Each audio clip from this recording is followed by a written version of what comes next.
chief and the president. The president was Rudolph Minkins, and the chief was Austin Conway. Well, him and his father, like every year they changed chiefs all the time. But Blake was the longest chief that I served under, D.K. Blake. He was a good chief. What were those old guys like, Jim? I mean, what were those first firemen like? Well, we had the old rubber coats and a rubber hat. We didn't have many hard hats. No, regular hard helmets. And then the ladies of auxiliary bought 12 of them, hard helmets. And Mrs. Can't think of her name now. She run the dry cleaners. And the day after they gave us the helmets, we're at the door and somebody lost one, the truck run over it. And she just screamed. Somebody said, we'll go to the bank and borrow $5,000 by the ambulance. And old Mr. Whitehead, very tight with money, he said, what in the hell are you going to borrow $5,000 for? And they said, to buy this ambulance. No, you got more than that. There's not all kinds of money in the bank. It's paying you 3%, and you're going to borrow $5,000 to 6%. This is crazy. We'll go broke. So anyhow, we bought the ambulance. That was the first one. I was the first one that got hauled in it. It wasn't even in service. At a house bar in Charlestown, and I was up on a third floor roof, and a window blew out on me and knocked me off my feet, and I slid down the roof, and a nail caught my coat, and I got overcome with stroke, and they hauled me to the hospital. So I had the first ride. There weren't many ambulances around the county those days. Tell us about that. Elkton had the only ambulance. And the next ambulance was at Conowingo Barracks at the state police ran. And then, who else had an ambulance? Then we borrowed an ambulance. And eventually they all started buying ambulances, you know. Mm-hmm. But there wasn't many ambulances around the county. So if you needed an ambulance before that, it came from Conowingo or Elkton? Elkton. Yeah, you didn't call Conowingo?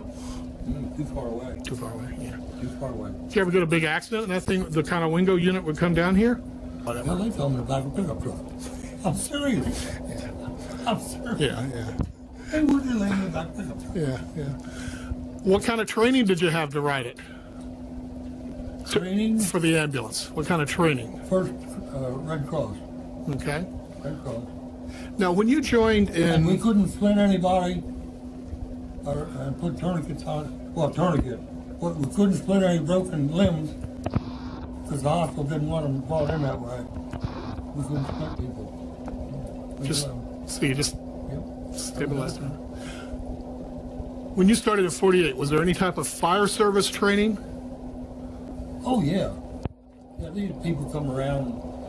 Well, you know, you go to university training, and then they'd have classes at the firehouse. Godman had a heart attack up there and died. And he was retired male nurse from Prairie Point. And we got a trailer, and he lived in the back of we had a trailer. He lived in that trailer and took care of the hall for us and rode on the ambulance. And was the driver, whoever went, he went because he was a nurse. And then he had that heart attack and died up there. All right.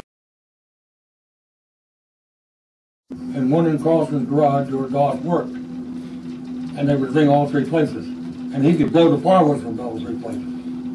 So a call from him, he'd answered. And it's because he worked at all three places and was always near them? It's because he worked at all three places, Jim? Oh, yeah. Yeah, and he was always near them? He was a mechanic at Carlson's garage, and they lived over on Main Street next to the drugstore. And then the one in the firehouse, there was a phone there, too.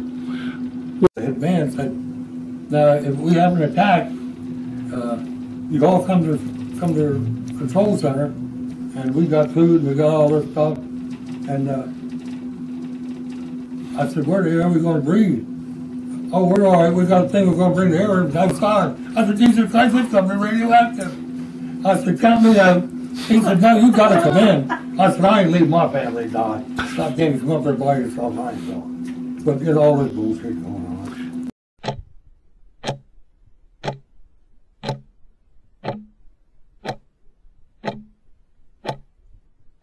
Well, Ward got some money from the government and the state to buy the radios. Well, first they bought just the big radios, you know, for all firehouse, and then they started buying the trains for the engines, and we went to that, and of course he controlled the whole system after that. You know, we didn't have much to say about that. At the time that the only ones that had radios besides the engines was the chief. When those assistant chiefs, nobody else had radios, just chiefs. Mm-hmm. And that's the way he ruled it with, you know. I worked for him, of course, worked fire headquarters. I worked for him. Weren't you one of the? Aren't you one of the original employees, dispatchers? Oh yeah. Tell us about that. Well, when they opened up fire headquarters, I getting ready to. I put in an application. Jack Cook was chief operator. Was Marie, Rosemary Cully, Marie Cohen, a part-time operator. I can't remember his name, but he was part-time. Wasn't Marty Ruckman one of the first ones? He was a part-time. Marty Ruckman part-time. Rosemary Kelly's father was part-time. You know, fill-ins. The chief of police, McIntyre was one. They had all these people come in fill-ins, you know. But that's how I got my job. And I worked the midnight shift so I could work in the day. Because I had to have two jobs. I had bills up my pocket. And I had to work. When I started there was $4,100 and some dollars a year. And Hartford County was already paying over $6,000. We were pretty lowly paid. It took me 10 years to get over $5,500. You just had the money back in those days. Didn't have it. Yeah. You know. So you were one of the first original dispatchers. You and that crew of four. You were one of the first four, I guess. Yeah, me, Rosemary, Marie Cooley, Jack. I guess that's it. Right? Yeah, that was Yeah. So time now. who pulls the first shift? Is that you? No, you know, believe it or not, we didn't have a call for 3 days, and I got the first call and the ambulance call. Because I had no fire, and 3 days and no calls. no call. Come in on the midnight shift. What'd you think? And I'm trying to think of that old man who worked over the sheriff's office. Mr. Racine? Old man Robinson. Bill Robinson's daddy. Uh-huh. He was hard to hear in the world. And a lot of times they call the sheriff's office because there's fire or something. So one night, phone rang with Robbie. Hey, Penhollow, yeah? Said, we got a house fire. I said, no shit, where's it at? Damn, I didn't ask him. I said, you didn't ask him? He said, no. I said, Jesus Christ, Robbie. He said, don't worry about it. He said, they'll call back when they get burning real good. This is the truth now. This is true. No goddamn lie. You should make this up. That's Bob. He called back and said, yeah, it's up in Red Hill. I was working that night, and the call came in from those houses over there, what do you call it? Hollingsworth Manor. Lady said there's been a train wreck. But before, prior to that, they used to come in and kill time. And Alan Crawford, town police, he'd come in and just hadn't been in there too long, and took his hat off, put it on the desk, and took his gun belt off, and parked the car outside. And he put his head back. He was trying to take a nap. Well, all this goddamn boom. And Crawford said, why the hell don't they keep those doors quiet on those doors to the A&P? I can't get a goddamn sleep. Well, about that time, the phone rang. They said, train wreck.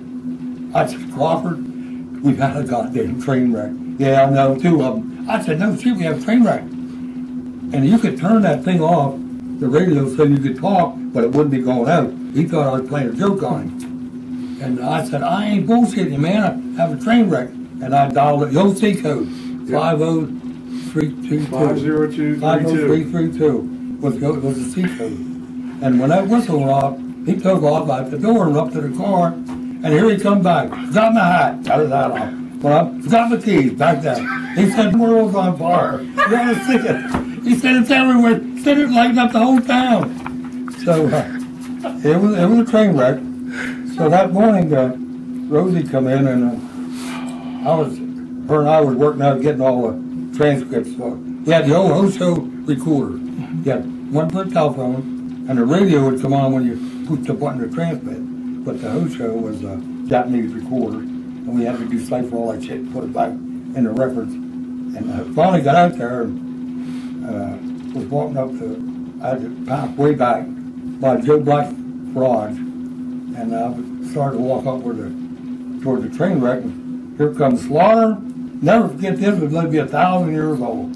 The Slaughter, Colonel Jarman, head of the Penhollow State Police, Captain McGaggy, and Major, I forget what the major's name was, Bill Denver and me. And they were ahead of us walking up toward the bridge, and we were walking right behind them. And they were talking, the three of them, back and forth. And all of a sudden, Slaughter just stopped, and we stopped. And I remember him swinging around, he said, "Let me tell you something, Jarman. You that goddamn airplane wreck." Because he said, "When can I open this road?" He said, "Let me tell you, the road's closed now, it's closed tomorrow, it's closed next week, or it's closed a year from now. When I get ready to open this road up, I'll let you open it up." And he said, "Well, what am I supposed to do with the traffic?" He said, "That's your problem. I got a goddamn train wreck. The hell your traffic." And old Slaughter, he was tough ass.